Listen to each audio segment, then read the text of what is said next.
But yeah, man. So the first question I like to ask everyone is when did you know that music was gonna be a part of your life?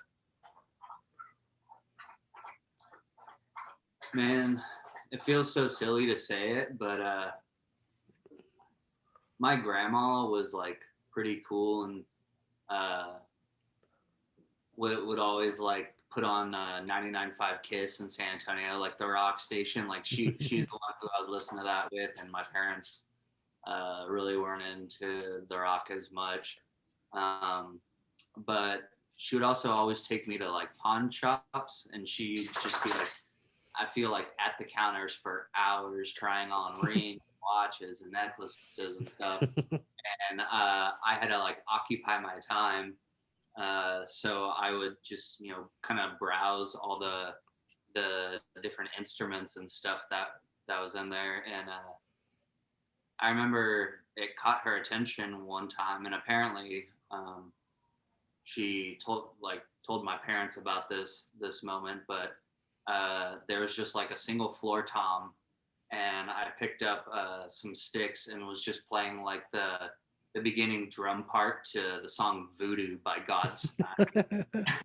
And it's so silly, but like uh, I think about that and like wanting to be a rock star or something. And I feel like that was the moment. And she told my parents that, and she was like, "Y'all need to get this kid in like some classes or something. Like there's may not be much talent, but he's trying." Man, 99.5 Kiss is so like big for me too. I mean, I think anyone trying to probably our age, like learning music, just listening to Godsmack and I don't know, everything Pro Jam, all this stuff Yeah, yeah. they still play till this day. I So know. I had a show down there maybe like a year ago. Well, it was probably a little bit more than a year ago, maybe fall of uh, 2019, probably. And mm, the bar was playing 99.5 Kiss in there. And some of my friends or the guys in Nominee were just like, man, throwbacks are like one after the other after another here. I was just like, yeah, the radio station kind of hasn't changed since like the early 2000s. they really have it, man. We me and my wife always laugh because every time we're in the car, like we will hear Rob Zombie. We're gonna hear Rob Zombie like Yeah. 100%, and it always happens. Just like Dragula for some reason just plays all the time. um, so after you were playing the drums, like what happened? Like what your parents say, or like did they get you an instrument? Yeah, so I had a uh, big move when I was a child. I was from San Antonio, grew up there, and then my dad got a job transfer up to a small town in Iowa, where we spent like 3 years or so before ultimately moving back down to San Antonio. But there, the type of schools was, I guess they had like the junior high where it's like um, fifth grade through 12th grade at one school. So in elementary school and third and fourth grade, I don't remember how old I was, like 9, 10, maybe. Um, they start teaching music classes. That way they can prepare kids to go into the junior high because they're going to be with more experienced players. So I actually did start by taking like percussion lessons for 2 years. I was okay at drums, I guess. Terrible at piano and xylophone. Just could not do it. I think the only song I ever learned was like "In the End" by Linkin Park. Hell yeah. um, but yeah, so I did drums for a little while, and then when I moved back to San Antonio, that was right before sixth grade, starting at a middle school there. I came into the school year late, like I don't know, a few weeks maybe before classes started, and I guess they had already gone through all of the tryouts and auditions for the band class, and I told them that I was a drummer, like I knew how to play drums, and they probably, didn't believe me or whatever. And they're like, yeah, everyone wants to be a drummer kind of thing. But they brought up, they're like, uh, if you want to learn how to play trombone, then you can play bass guitar in jazz band. And I was like, well, that sounds pretty cool. Um, so I did that, and I ended up playing all low brass instruments, trombone, tuba, and baritone, throughout like sixth grade through my junior year of high school, and did like bass guitar and jazz band. Damn, that's pretty badass. Um, so when I guess you started with trombone. Like when you were doing trombone, was it easy to kind of pick up the bass with your knowledge that you kind of were gathering, or? Yeah, because I guess the reason that they are going to put them together is because the low brass is on like the bass clef, and so it's the same. You're learning how to read the same notes. Uh, I wouldn't say that like learning how to play a low brass instrument like made me a better bass player, Mhm. because I'm still not very good at both. But I being in jazz band, that's the whole reason why I even went through with concert band. And whenever the reason I stopped doing it in my junior year of high school is because the jazz program was kind of fizzling out, and I was like, I don't want to do concert band anymore. Like the only reason I even do this for a half semester is so I can play bass guitar for the other half semester. Um, but I wouldn't be have gotten where I was without learning trombone and those other instruments. Um, when you were learning or when you were playing jazz bass, were you also listening to like jazz basses, or was it kind of just when you were at school that you were doing the jazz bass? I was, and I tried getting into like some of the jazz bassists that everyone talks about, like Jack Pastorius and Victor Wooten, um, and then like a little bit of funk and stuff. But really, the whole time I've always been in I guess like rock and heavier music. So while I was in jazz band, I was, learning how to play like anti-flag songs and Red Hot Chili Peppers, Rancid, the Clash. The first song I ever learned was on a borrowed fretless jazz bass from my middle school, and I was learning how to play Aerials by System of a Down. you know. Yeah. Uh, Um, so yeah. yeah, I just I asked because I didn't really even get into like, I guess, looking for like jazz bass players till like when I was already playing. Like when I first learning, I was same thing, like a bunch of new metal. I think Geddy Lee was like the closest to jazz that I Yeah. even like listened to back then. So just curious. When Yeah, did you start getting, what's up? like a lot of Red Hot Chili Peppers and like Flea being a super bassist and stuff, and but it was never really my jam, or I was never very good at it. Yeah, I just, sometimes today I'll listen to some songs. I'm like, I'm gonna put on something else. um, when did you start getting involved, like with just like a local band or like a cover band or original band? Um, First band I was in, I was 14 when I played my first show, and that was actually at the White Rabbit, R.I.P. Um, but I did that for I guess I did that for about 2 years, then moved on to another band and kind of been in that route for a while. Um,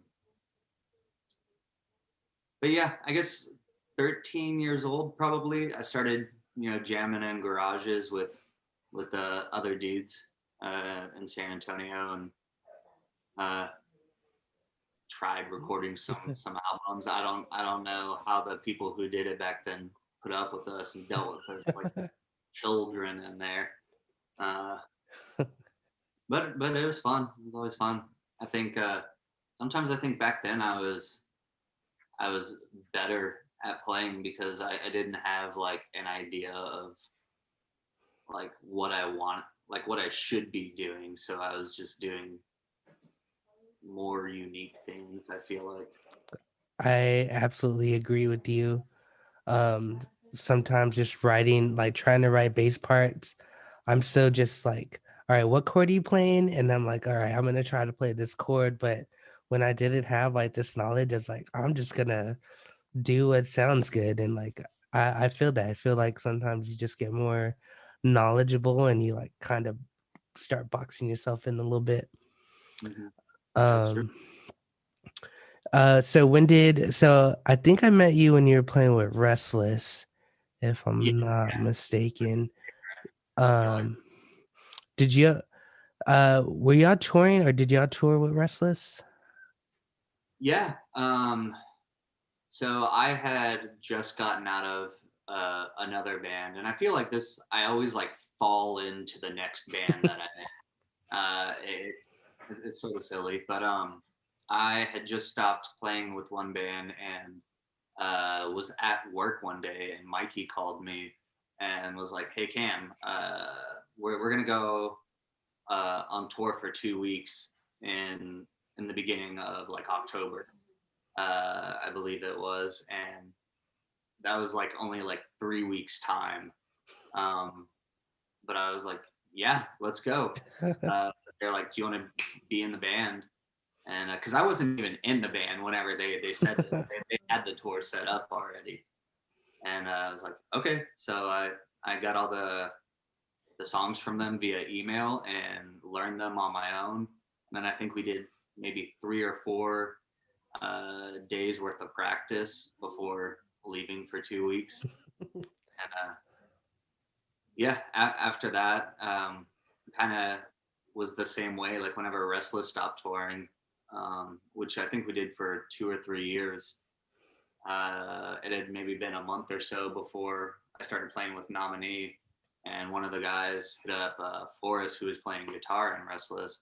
He was like, hey, do you know any bass players who are free in Austin? And they're like, well, Restless isn't really doing anything right now. You should hit up Cam. And I just kind of like passed along. Man, and how many tours has Nominee done now? Not enough. Mm. Um, but we've been at it for about 5 years. And for a while, we were doing like 2 or 3 a year. Mhm. And kind of be like like a winter or spring, and then a summer and a fall tour. Mostly on the East Coast. We've only really done Middle America and like the West Coast a handful of times. Two of the guys in the band, Steve, who's the guitar player, and Chris, the singer, are both from the East Coast, uh, Boston and like Philadelphia area. So we have a lot of friends that in bands and just friends out there in general who we stay with whenever we're out there, and it really just makes it easy. Also with everything being so close on the East Coast. Yeah, But for yeah, we would have liked to do more, and we had 2 or 3 lined up for this year, um, and then everything fell through around South by time. So we're looking at the future, but um, trying to make the right decision about when the right time is, and right now is not that time, obviously. yeah, I completely agree. One thing I always like admired about like you and Nominee was like your presence on social media. Like it feel like a really big band. Like I see, uh, like I feel like you guys are big anyways, but like the presence on social media is like I don't know how to explain it. I guess like because there's like local band level and there's like touring band level, and I feel like I always saw Nominee as just like this big ass like touring band. So I was curious. Actually, because because of y'all, I was listening to you and I found that band Goalkeeper like on your similar artists, and like Yeah, it's yeah. just opened doors. Like I met them and interviewed them, and it's like just unlocked all these levels. Like because I listened to your Spotify stream or your Spotify. Awesome. Yeah, no, it's uh, fucking it's cool that you had I saw you're doing Seth on one of these too. yeah, Uh, yes. Seth was the first interview. Um, It, oh man, it was fun. It was fun catching up. Like I'm catching up with just like a lot of dudes who moved and just like haven't really talked to you. Because even for a little bit, like I moved to Austin also, and I was just doing like ska music, like just and then cover stuff on Sixth Street, like 3 days or 4 days out of the week. Um, but I'm back here and like I don't know. I still play. Like I was able to join some bands and stuff, but I'm just chilling right now. Um, what has a nominee been doing like during this quarantine? Like, are you still trying to jam or write? yeah, so we did film for a music video. Um, we had done a few fundraisers at the beginning of the year and live streams to go along with that, where we were donating money to some charities. Um, and then, so we were supposed to have our first full length album come out in like March of this year of 2020, but that got pushed back. That was gonna be our first full length with Smart Punk Records, and so we're currently again trying to decide the right time to release that, but we have announced it. And in the fall of 2020, we recorded a acoustic album out of our house, and that the single just actually got dropped on the 1st of January. The song is called January, and that's going to be a acoustic EP that's being pressed on vinyl, and that's going out on Smart Punk as well. So we're trying to just continue, and that's kind of something maybe that you mentioned with the social media presence. Is that something that we decided like in this downtime, since we're not really playing out much, that we have to maintain a presence, um, just so that whenever we do have releases, they're not falling upon like deaf ears, you know. Yeah. Because if we're just in the internet darkness and we put out an album out of nowhere, like no one's gonna care. Barely anyone cares already. I disagree with that, but you can be humble. It's cool. Um, so I know we talked a little bit about cooking earlier, and I was just curious, like if you correlate like music into cooking, like in any way. Yeah, I mean, pretty literally, I fell into cooking because of um, playing music and going on tour. It was one of the jobs that I found that having like a certain skill level and trade that you will always be needed, and if you do a good job, like you'll people want to hang on to that, I feel like.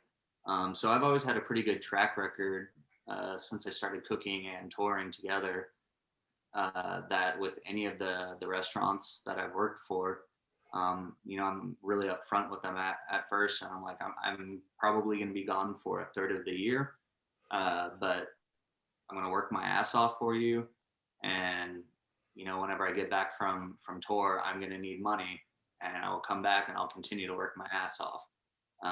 And honestly, I've never really encountered too many issues with any place that I've been at, because I am just upfront with them. Um, as far as like, maybe a creative correlation, um, I think the two can kind of go hand in hand. The way I see it is like, and it's something that I'm terrible about, is learning like covers, or actually learning a song, how to play it. Is to me is like, you have to do that first to like improve upon it. Um, and the same can be said for like following a good recipe or something. But the problem I have is that I like look at a recipe and I see what they're doing and like the ingredients, and I'm like, yeah, okay, I got it. And then I just like kind of do my own thing with it. And I can admit like it doesn't always work out in my favor. Sometimes like, I might have like a little happy accident, but other times I'm like, I should have just followed the recipe. Uh, and I think the same can be said for songs. Like sometimes I have a hard time like being inspired, and so I'll go through and maybe like learn a few songs, like 3 or 4 songs, of, that I've always wanted to learn, that I've just like never taken the time. And I think I've only really been able to sit down and start doing that since quarantine happened, because I was um, out of work full time, and I was like working odd jobs here and there for cash. But I was able to like sit down and like actually learn a song again, like whenever I was like, young. And it kind of inspired me and made me like, want to play more. So I've been working on trying to get back to doing that, and just actually setting aside like practice time, if you will. Yeah. What's one of the songs you've learned most recently? Um, Paper Tigers by Thrice.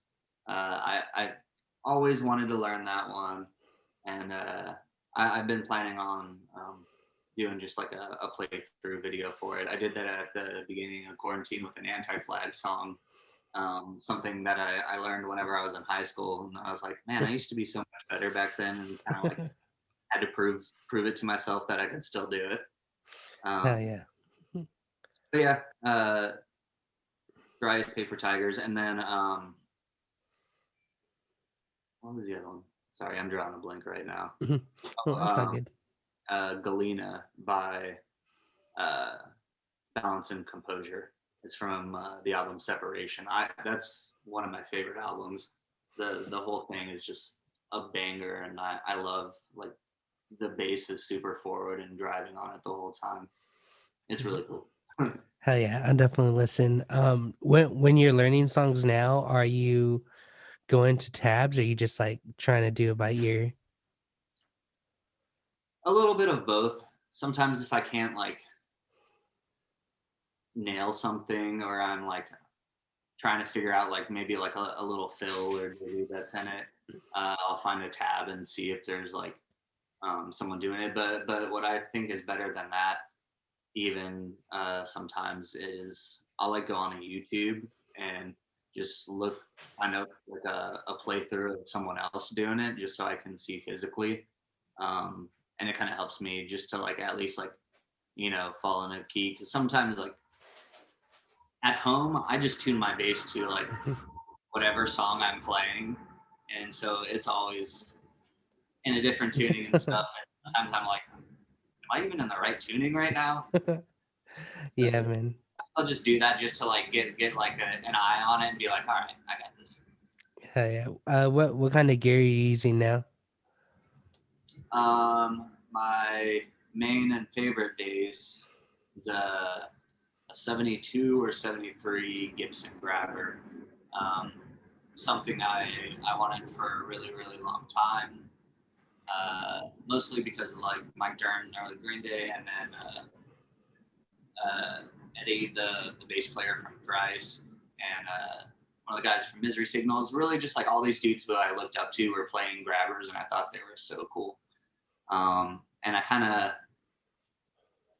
of, I hate to use the term fell on that one again, but her Nominee was on tour one time, and we were in Cleveland, and our friend who's a promoter up there, Alex Tucker, uh, we were staying with, and we went to Melt. I don't know if you ever heard of it. It's like a famous grilled cheese place that's in like Cleveland and Columbus, and we kind of have a thing where we go there every time we're up there. But I was super sick on tour. We just finished there, and I'm like in the far back bench of our 15 passenger, just like dying. And he starts talking to one of the guys about some gear he's trying to sell. And he's like, I've got a Fender P bass, Ampeg SVT, a Sans amp. And I'm like, got it. And he's like, I've got a Gibson Grabber. And I just stand up in the bench and I go, what year is it? And we get back to his place, and he let me, or I got it for like $1,400, and he let me pay half up front, which I didn't even have all of that. Steve, one of the guys in the band, floated me half, and then I set up a payment plan with both of them that I paid off over like the next like 4 or 5 months, where I was just paying money to both, like, and got this dream guitar on a loan, basically. Man, that's badass. I love stories like that. Just out of the blue, just it fell on the bass, it fell on you. Yeah, that was cool. Yeah, and so I'm playing that mostly.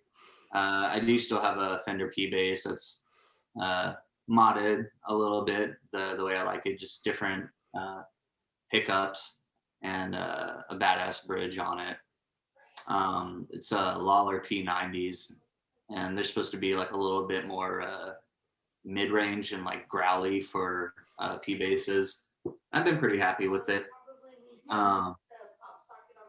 But the amp I'm playing on is just the orange, the Tiny Terror or Bass Terror, and a Ampeg SVT 610, which I also got on tour.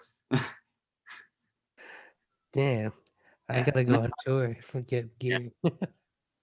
Yeah, actually, I found a deal for that. I was like, we were in Oakland, and I was on Craigslist looking, and there was some dude who was selling uh, two individual 6x10s, and he was selling them for like $425 a piece.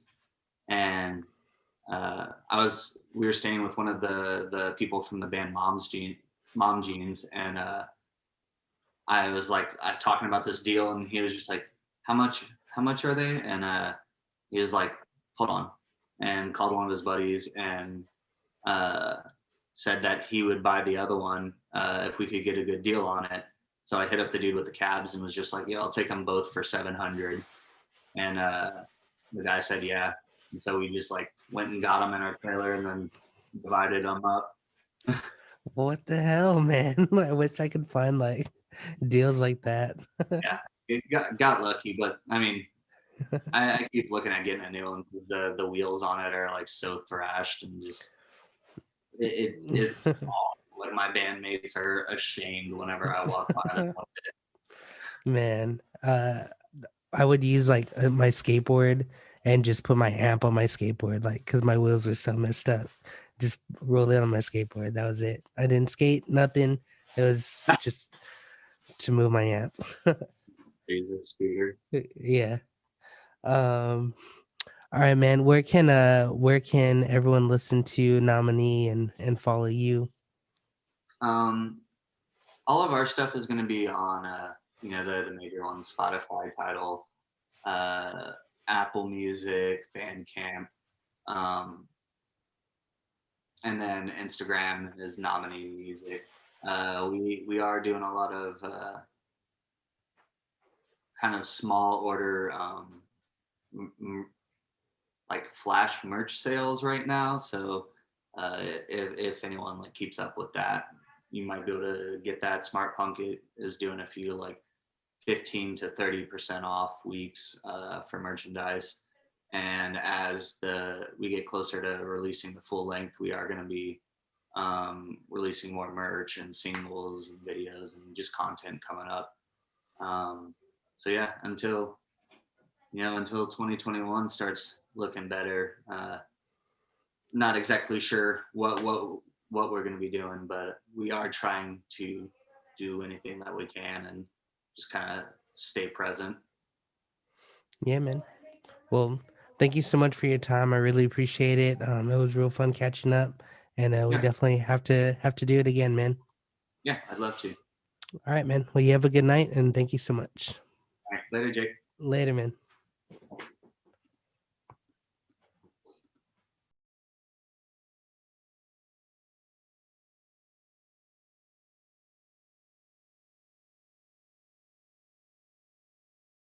How you doing, man? I'm good. Uh, been, getting through this just like everyone else are trying to.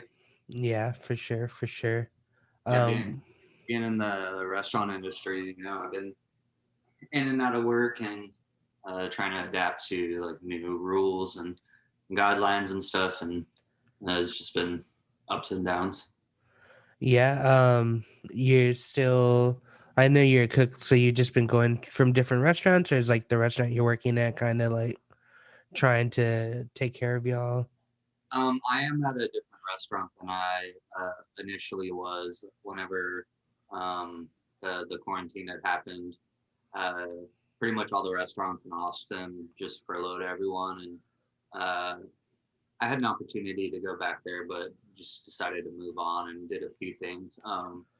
My girlfriend and I actually, uh, she's a baker as well and pastry chef, and during the initial shutdown, we started a cottage bakery, Mhm. and we're doing just like online pre-orders for baked goods and like canned and preserved items, kind of like an all-inclusive like brunch spread, if you will, on the weekends, and we were delivering those like door to door, and doing contact payments and deliveries and stuff, and it was a good time, but it was a lot to do out of a house, and we dream about doing it again, but we'll see. Yeah, I mean, how'd that concept come up? Uh, Honestly, just like brainstorming with a few coworkers and friends, people in the industry, and because like we were still at home, and we spend so much time in restaurants, 50, 60 hours a week. Like we kind of cook for fun and also as our jobs, because we're not making a ton of money doing it.